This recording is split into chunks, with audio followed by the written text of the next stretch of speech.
तीन बेटियां। सरिता के घर में तीन बेटियां थी। दो नौकरी करती तो एक पढ़ाई। अरे दवाई खत्म हो रही है, कोई है जो लेकर आएगा? तभी बड़ी बेटी रिया आ जाती है। हाँ पापा, ये रही आपकी दवाई। अभी खत्म होने में वैसे 2 दिन बाकी है। 2 दिन पहले ना बोले तो कौन सुनेगा? चिल्लाना तो पहले से पड़ता है ना कि सामान खत्म है। अच्छा जल्दी से छोटी चाय बना दे दीदी के लिए। जी माँ। और हाँ, पकोड़े तल लेना, बारिश का मौसम है, मजा आ जाएगा। मैं बाजार से आलू ले आती हूँ माँ, खत्म हो रहे हैं। घर का सारा काम बिल्कुल परफेक्ट चल रहा था। दोनों बेटियां पढ़ाई के बाद नौकरी कर रही थी और छोटी पढ़ाई, पिता की पेंशन और अपना मकान। लेकिन पास की कमला चाची, और रियासिया की माँ, तुम लोगों को कितने सालों से देख रही हूँ, परेशान ही देखा। भगवान एक बेटा दे देता तो। अब किसी जन्म का कर्म खराब रहा होगा चाची, जो लड़का नहीं हुआ। वैसे काश एक लड़का हो जाता। पास छोटी बैठकर पढ़ रही थी। वो माँ की बात सुनकर किताब बंद कर देती है और खिड़की में खड़ी हो जाती है। खिड़की के बाहर रवि, जो कि पास ही में रहता है। अरे छुटकी, क्या सारा दिन किताब में नजर गड़ाई रहती है? मैं नकल करना सिखा दूंगा, तू आराम से पास हो जाएगी। आजा, चलना, सब बाहर खेल रहे हैं। तू तो लड़का है, फिर पढ़ता क्यों नहीं? तेरे सर पर तो माँ पिता की जिम्मेदारी भी है ना। कैसी बात कर रही है यार? जिम्मेदारी मेरी नहीं, पिता की है। पिता की क्या जिम्मेदारी, बता। देख, माता पिता लड़की की शादी के लिए पैसा जमा करते हैं, उसकी शादी कराते हैं, उसे पढ़ाते भी है ना? हाँ, वो तो सभी माता पिता करते हैं। क्या लड़की की शादी नहीं करते? उसकी भी तो करते हैं ना। हाँ करते हैं, लेकिन क्यों, कैसे? सुन, वो लड़के को पढ़ाते हैं इसलिए कि वो बुढ़ापे का सहारा बनेगा। शादी करते हैं कि उसकी बीवी आकर घर संभालेगी। लेकिन बेटियों के लिए कोई स्वार्थ होता है? नहीं ना। तभी तो पैदा होते ही मुंह बन जाता है। अब तू सोच, तू किसी के घर जाए और वो तुझे देखकर मुंह बना ले तो कैसा लगेगा? वो तो पागल होते हैं। बेटियां जीवन भर माँ बाप के लिए सोच ले, लेकिन फिर भी वो उसे अपना नहीं मानते। बेटे दिन रात निखट्टू बने रहे, लेकिन उम्मीद उन लोगों से फिर भी बहुत होती है ना?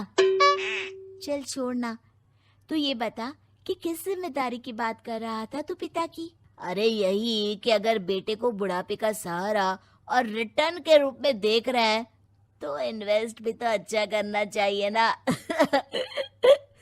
छुटकी समझ जाती है कि समाज की सोच क्या है और चाहे जो हो जाए उसे किताब बंद नहीं करनी। तभी वहाँ बड़ी बेटी आ जाती है। माँ, अरे ओ माँ, ये ले मिठाई खा ले। क्या हो गया? लड़का पसंद आ गया क्या कोई? भाई ऐसा हो तो मिठाई ना ही खिला। चली जाएगी तो घर कैसे चलेगा? अरे लड़की को क्या जीवन भर बिठाने का इरादा है? तू बता बेटी, किस चीज की मिठाई खिला रही है? क्या हो गया? अरे पापा, आपको पता है ना, जिस डॉक्टर के अंडर में मैं काम कर रही थी, उन लोगों ने मेरे काम को देखते हुए मेरी स्कॉलरशिप पास करवा दी है। अब अस्पताल में ही क्लास चला करेगी, आगे की पढ़ाई भी और पैसे की कमाई भी। ये तो अच्छी बात है। तू पढ़ जाएगी तो छोटे को भी अपनी राह लगा लेना। बाकी मछली तो वैसे ही ऑलराउंडर है। तीनों बेटियों के बाद भी उन लोगों के घर किसी चीज की कमी नहीं थी। पापा, ये लीजिए कार की चाबी, मैंने आपके लिए कार ली है। अब आप कहीं भी जाएं तो अपनी कार से जाइएगा। अरे क्या जरूरत थी? जितना खर्च करोगी दहेज मांगने वालों के मुंह भी उतने ही खुल जाएंगे। तो हम दीदी की शादी ऐसे घर में करेंगे ही नहीं जहाँ शादी के लिए पैसे मांगने की जरूरत हो। अरे जो खुद खड़ा नहीं होगा वो हम लोगों के कंधे में क्यों शादी करेगा? क्यों पापा? अरे शादी में तो दहेज मैंने भी लिया था, तो क्या मैं तेरी माँ के कंधे पर हूँ? खुद की पेंशन है, बेटियां कमा रही हैं, मजे हैं। बस एक मलाल है कि बेटा नहीं हुआ। पापा, जब आपने बोला कि मजे हैं, मैं तभी समझ गई थी कि अगली लाइन में आप यही बोलेंगे कि मलाल है। कोई बात नहीं पापा, फिलहाल आप ये कार लेकर घुमाओ। माँ, तुम भी जाओ पापा के साथ।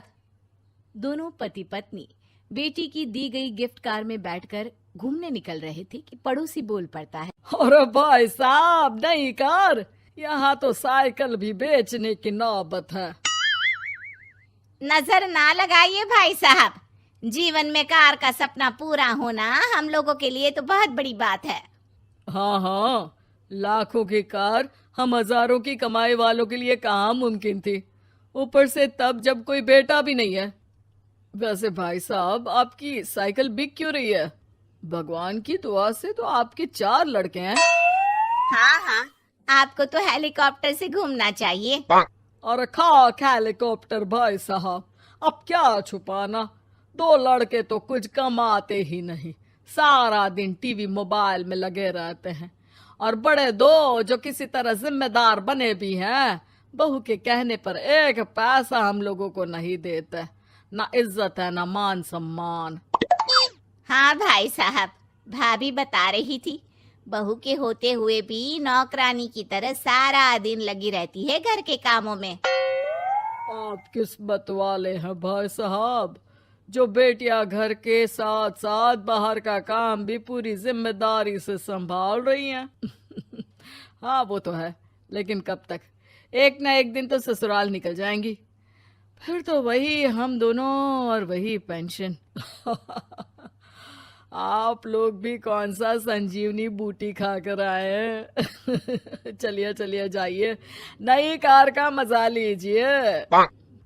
अच्छा ऐसा करते हैं, मेरी बहन के घर चलते हैं, काफी वक्त हो गया है मिले। दोनों बहन के घर जाते हैं, जहाँ उसकी बहन और उसका पति बैठकर चाय पी रहे होते हैं। अरे भाई भाभी, आज रास्ता कैसे भूल गए आप लोग? अरे हम तो फिर भी भूल गए, तुम तो कभी नहीं आते हमारे घर। अरे कोई आने का साधन भी नहीं है ना, अब बस से आना हम लोगों के बस की बात तो रही नहीं भाई। अरे दे 2 कार थी आप लोगों की, कहाँ गई? भाभी वो तो जिसकी थी वो ले गया।